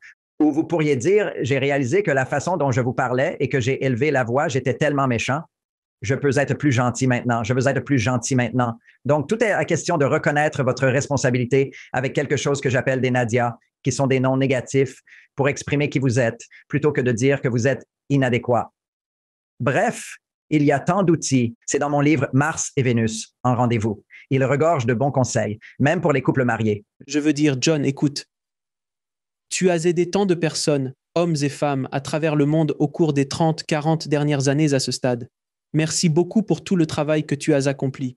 Où peuvent les gens aller pour en savoir plus sur ton travail? D'accord, merci pour ça, Alex. Ce qu'ils peuvent faire, c'est un livre merveilleux. Au-delà de Mars et Vénus est disponible en audio, donc vous pouvez l'écouter dans votre voiture. Quoi que ce soit, Mars-Vénus. 2 mots. marsvenus.com est mon site web et j'y ai des pré-cours, des pré-blogs. Vous passez en revue tout ça. Nous avons besoin de répétitions encore et encore.